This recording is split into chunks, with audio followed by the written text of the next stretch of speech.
और इसी खबर पर जौनपुर से हमारे संवाददाता अजय दुबे हमारे साथ जुड़ गए हैं। अजय, लगातार लड़की के जो परिवार वाले हैं वो फरार बताए जा रहे हैं और ऐसे में बेंगलुरु पुलिस भी हर एक एंगल से इस पूरे मामले की तफ्तीश कर रही है। इस वक्त क्या कुछ अपडेट है? और बिल्कुल तफ्तीश कर रही है। कल देर रात की जो तस्वीरें कि कैसे जो लड़की की माँ है घर से निकलती है और घर से निकलकर कहाँ जाती है, घर से निकलकर वो जौनपुर के बाजार में एक होटल के रिसेप्शन पे पहुंचती है। उस होटल के मैनेजर के संग हम मौजूद है। ये वो होटल है और ये मैनेजर है। जरा बताइए मैनेजर साहब, कल रात में तकरीबन 11 बजे का समय रहा होगा जी, कौन आया था आपके होटल के? एक लेडीज आई थी, नाम तो नहीं बता सकते, लेकिन रो रो कर उनका बुरा हाल था। हाँ, बहुत ज्यादा रो रही थी कि मुझे फंसाया जा रहा है या ऐसा वैसा कुछ ढेर सारी बातें अपनी कह रही थी कि हाँ, क्योंकि बहुत ज्यादा ही रो रही थी, अपनी बातें रख रही थी कि वो मेरे साथ गलत हो रहा है, सही हो रहा है, यही सब ढेर सारी बातें कर रही हैं। हाँ, हमने जबकि पूछा आप कौन, तो बताएं उसी मैटर को लेकर बताएं जो बंगलोर वाले मैटर। हाँ, उनकी मेरी बात हुई। और सेकेंडरी ये हमने पूछा कि आपकी बेटी कहाँ है, तो उन्होंने आनाकानी किया, कुछ भी बताने से हटी। उसके बाद मैंने पूछा आप यहाँ कैसे आ गए हमारे होटल में, आपको इतनी रात को होटल में आने की कोई आवश्यकता नहीं ना, रात का समय है।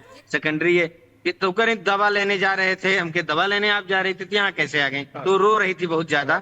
लड़का एक बाइक से, क्योंकि घर से वो वहां से बाइक से निकली थी, तो एक लड़का बाइक से लेकर आया, छोड़ा, तो आई वो रिसेप्शन पे बैठ गई। हाँ, रिसेप्शन बैठ के आके रोने लगी, हमको मिलवाइए, ऐसा है, मीडिया वालों को उल्टा पुल्टा बोलने लगी। फिर हमने कहा कि क्या जरूरत है आपको बोलने की, जो होना है आगे चल के कानून करेगा अपना काम। और उसके बाद एक गाड़ी आती है और उन्हें लेकर जाती है। क्या देखा था आपने? एक गाड़ी आके 4 व्हीलर से वो बैठ के जाती हैं बड़े प्यार से। अच्छे से। अब जो भी उनका निजी मैटर हो। इससे ज्यादा कल देर रात वो जब निकलती हैं तो अपने घर से निकलकर जौनपुर के बाजार में जो ये होटल है वहां पर पहुंचती हैं और इस होटल के रिसेप्शन में बैठी रहती है। तमाम मीडिया कर्मी उन्हें इस विषय में सवाल करने के लिए खोज रहे थे। रिसेप्शन पर जाती हैं, वहां पर रिसेप्शन पे जो मैनेजर होता है वो पूछता है आप कौन है। रो रो के मैनेजर का बताना है कि बुरा हाल है। मैनेजर ने वो तस्वीरें भी हमें दिखाई कि कैसे वो रिसेप्शन पे बैठी हुई है। सच क्या है, वो बेंगलुरु पुलिस जानने के लिए पहुंची थी, लेकिन उसके पहले ही वो फरार हो जाती है, यही सच है। लेकिन इस सब के बीच अतुल सुभाष जिसने सुसाइड की है, उसने क्या कुछ कहा था, आपको वो सुन पाते हैं। मेरा नाम अतुल सुभाष है, मैं तकरीबन 34 साल का हूँ, बैंगलोर में रहता हूँ। आज मैं सुसाइड कमिट करने जा रहा हूँ। तो मेरा मानना है कि मुझे खुद को ही खत्म कर लेना बेस्ट है मेरे लिए, क्योंकि जो मैं पैसे कमा रहा हूँ उसी से मैं अपने दुश्मन को बलवान बना रहा हूँ। वही पैसे मुझे ही बर्बाद करने के लिए यूज हो रहे हैं और ये साइकिल बढ़ता ही रहेगा, है ना। मेरे ही टैक्सेस के पैसे से ये कोर्ट, ये पुलिस सिस्टम मुझे और मेरी फैमिली को और बाकी लोगों को भी हैरास करेगा जो अच्छे लोग हैं। तो जो सप्लाई है वैल्यू का, उसी को खत्म कर देना चाहिए। और anyway gave me a suggestion क्या they told me to commit suicide, and I think they're right. That's the right solution what they've suggested me. So I'm कि मेरे मरे हुए शरीर के आसपास मेरी पत्नी या उसका परिवार की तरफ से कोई नहीं आना चाहिए। तीसरा, मेरा अस्थि विसर्जन तब तक नहीं होना चाहिए जब तक मेरे हरासर्स को पनिशमेंट नहीं मिलता है, तो मेरा अस्थि विसर्जन ना हो। अगर इतने सारी चीजें, एविडेंस और सब कुछ होने के बाद भी अगर कोर्ट, ये जज और मेरे बाकी के हरासर्स को पनिशमेंट नहीं देती है और बरी कर देती है, तो मेरा जो अस्थि है वहीं कोर्ट के बाहर किसी गटर में बहा देना चाहिए, ताकि मैं ये जान जाऊं हमेशा हमेशा के लिए, मैं ये अपना लेसन सीखता रहूं कि इस देश में क्या वैल्यू है एक लाइफ की। देखिए, मौत से पहले अतुल ने क्या कहा वो हम आपको सुनवा रहे थे, लेकिन इंसाफ की गुहार लगाते हुए इस वक्त परिवार नजर आ रहा है। इस पूरे मामले को लेकर और ज्यादा जानकारी आपको ग्राफिक्स के जरिए हम देते हैं। अतुल को इंसाफ कब, ये सबसे बड़ा सवाल है। और देखिए, बेंगलुरु पुलिस जांच के लिए जौनपुर पहुंची और ये भी आपको बता दें कि अतुल सुभाष के ससुराल के जो लोग हैं वो फरार बताए जा रहे हैं। इससे पहले आपको फुटेज भी हमने दिखाया था कि मां और भाई बाइक पर फरार होते हुए नजर आए थे। वकील अलक आलोक ने CJI, chief justice of India, को पत्र लिखा है और आपको ये भी हम बता देते हैं कि जिला जज रीता कौशिक पर कार्रवाई की मांग इस पत्र में की गई है कि आप कड़ी कार्रवाई करें, क्योंकि जज की तरफ से भी पैसे मांगे गए थे। जज रीता पर अतुल से रिश्वत मांगने का आरोप भी लगा। अतुल ने खुद खुद अपने वीडियो में भी बताया कि वो भी पैसे मांग रही थी, करीब 5 लाख रुपए मांगे गए थे। इलाहाबाद हाई कोर्ट ने मामले पर संज्ञान अब ले लिया है और उसके बाद आपको ये भी बता दें कि क्या कुछ निकलकर सामने आता है अपडेट वो भी आप तक पहुंचाएंगे। लेकिन कोर्ट में चल रहे सभी मामलों की फाइल जो है वो तलब की गई है, संज्ञान कोर्ट ने ले लिया है और अब आपको बता रहे हैं कि फिलहाल परिवार वाले जो है वो इंसाफ की गुहार लगाते हुए नजर आ रहे हैं।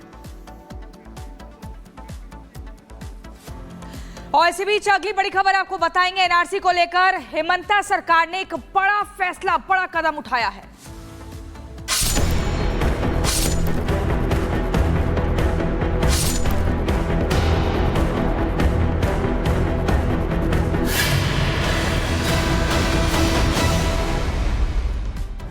तो बड़ी खबर आपको बता दें, असम में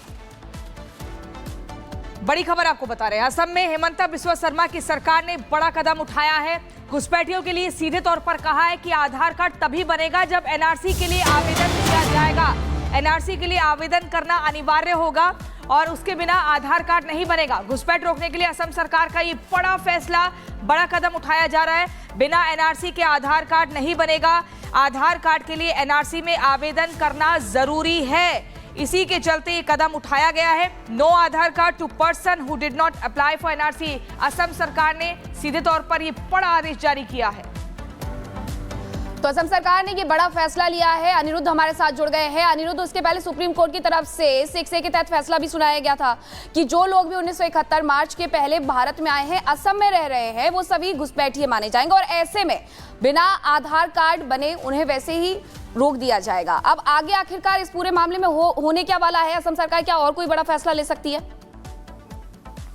जी मीनाक्षी, यदि हम देखें तो पिछले कई महीनों से लगातार घुसपैठ बढ़ रहा है बॉर्डर पर और इस पर चिंता जताते हुए कल असम के मुख्यमंत्री हिमंता बिस्वा शर्मा ने कहा कि जिस तरह से Assam police second line of defence के तौर पर काम कर रहा है उसको और बुलंद करने के लिए बीएसएफ के साथ एक कोऑर्डिनेशन मैकेनिज्म बनाया जाएगा और इसके साथ ही साथ जो भी नए लोग आ रहे हैं, यदि कहीं से कोई इन्फिल्ट्रेशन हो रहा है, क्योंकि ज्यादातर लोग 100 से भी ज्यादा लोगों को बॉर्डर से ही वापस भेज दिए गए हैं, लेकिन यदि कोई घुस गया है अंदर किसी तरीके से तो उनको आधार कार्ड ना मिले, इसलिए ये कदम उठाया गया है कि जिसने भी, जब असम में एनआरसी का ड्राइव हो रहा था उस दौरान जिसने भी एनआरसी के लिए अर्जी की थी, सिर्फ उन्हीं लोग आधार कार्ड निकाल पाएंगे। ये एक साफ बयान है असम के मुख्यमंत्री हिमंता बिस्वा शर्मा की तरफ से कि कोई भी व्यक्ति यदि उन्होंने एनआरसी के लिए अपील नहीं किया था,